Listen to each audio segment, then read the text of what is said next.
Time था उसके निकलने का। महादेव की कोई लीला थी और मैं रो रही थी ये सोच के कि यार क्या हो रहा है मेरी लाइफ में, क्यों हो रहा है। मैंने पुलिस को बुलाया और पुलिस आई एक इनिशियल मुआयना करने के लिए। मैंने ब्रीफली उनको बोला कि साहब ये इंसिडेंट बहुत सारी अजीब अजीब घटनाएँ घट रही हैं। तो उन्होंने मेरे को बोला कि मैम आप सीनियर ऑफिसर्स के साथ मिलकर आप पूरा डिटेल में उनको बताइए। तो मैंने बोला ठीक है मैं आती हूँ।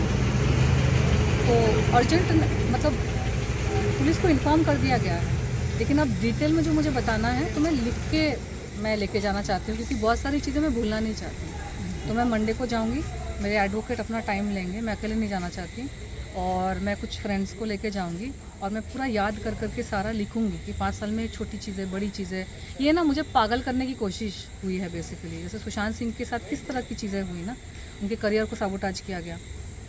मेरे कई सारे प्रोजेक्ट्स, एक लॉबी काम कर रही है, एक ग्रुप गिरोह काम कर रहा है बॉलीवुड में, जो मेरे जितने प्रोजेक्ट्स मेरे वर्कआउट होते होते बस बिखर जाते थे। एक तो प्रोड्यूसर को डरा धमका के उन्होंने भूटान भगा दिया, जो मेरे साथ प्रोजेक्ट मतलब साइन करने वाला था। और ये सारे लोग मेरे पास खुद से आए थे। मैं जब 2020 में यूएस से वापस लौटी, ये पैंडेमिक हो गया था, तो यहाँ पे मेरा अपना घर है, अपना शहर है, तो मैं वापस लौटी और मैं फटाफट मैंने फिल्में कंफर्म करनी शुरू कर दी, क्योंकि लोग मुझे पसंद करते हैं। इंडस्ट्री में मेरा अच्छा रेपुटेशन है और मैंने अच्छा काम किया है। तो बहुत बड़ी फिल्में नहीं, छोटी छोटी फिल्में थी, फीमेल सेंट्रिक, एक्टिंग ओरिएंटेड और ये अच्छी स्क्रिप्ट वाली। तो मैंने बोला कोई बात नहीं, छोटे से शुरू करते हैं, वापस हो जाएगा बड़ा फिर। तो मैंने सब जो मुझे थोड़ा बहुत पसंद आया मैंने हाँ बोल दिया था। सब एक स्टेज पे था वर्कआउट होने के। एक स्क्रिप्ट थी कि किसी प्रोडक्शन हाउस ने उसको बैक करने को राज़ी हो गए थे। एक स्क्रिप्ट थी जहाँ पे फाइनेंसर राज़ी हो गए थे और सब मेरे नाम पे फंडिंग आ रही थी।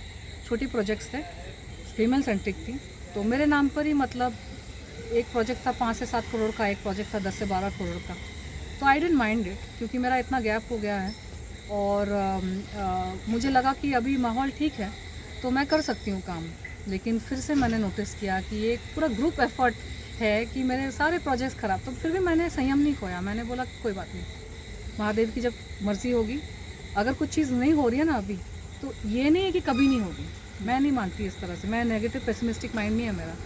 मैं बस ऐसे सोचती हूँ कि महादेव की अभी मर्ज़ी नहीं होगी, भगवान की अभी इच्छा नहीं होगी, बस जब हो जाएगा कुछ और हो जाएगा, ये नहीं तो कुछ और हो जाएगा। तो मैंने अपना संयम रखा। उसके बाद मैंने नोटिस किया कुछ और चीज़ें होने लगी। लाइक मेरे घर में ना जो पुरानी मेरी मेड्स थी ना, बुड्ढी महाराष्ट्रियन जो मेड्स होती है, वो थोड़ी भरोसे वाली होती है, क्योंकि उनको सुनाई नहीं देता। उनको 1 घंटे का काम 3 घंटा लगता है, लेकिन वो भरोसे वाली होती है क्योंकि वो एजड होती है, थोड़ी माँ जैसी होती है। तो वो मेरे पास काम करती थी, उनको मैं चाबी अभी दे के रखती थी। पता खोला तो वो हाँफते आई। मैंने बोला क्या हो गया भाई, इतना दिन आई नहीं तुम, मैं खुद कर रही हूँ, दूसरी छुट्टी की बाई को बुला रही हूँ। बोली दीदी, हालांकि वो एजड है, दीदी बुलाते हैं मेरे को सब, तो बोलती है कि दीदी वो वॉचमैन बोल रहा है कि सीढ़ियों से जाओ। मैंने बोला क्या? बोली सीढ़ियों से जाओ, लिफ्ट में मत जाओ। तो उसकी वजह से मैं नहीं आई, क्योंकि मैं 2-3 बार आई और मुझको सीढ़ियों से भेज रहा था। मैं इतनी एजड हूँ, मैं कैसे सीढ़ियों से आऊँ? मैंने बोला हाँ सही है, इसलिए तुम नहीं आई? बोलती हाँ, लेकिन आज मैं आई हूँ आपको बताने के लिए कि ये सब कर रहे हैं वॉचमैन लोग। हमारे बिल्डिंग में जो पुरानी वॉचमैन की कंपनी थी ना, पुरानी सिक्योरिटी कंपनी जो 10-15 साल थी, 2007 में मैंने कर लिया था, तो तब से लेकर 2021 तक या 22 तक, मतलब ये जब घटनाएं घट रही थी, एक नई सिक्योरिटी कंपनी चमत्कार से आ गई थी।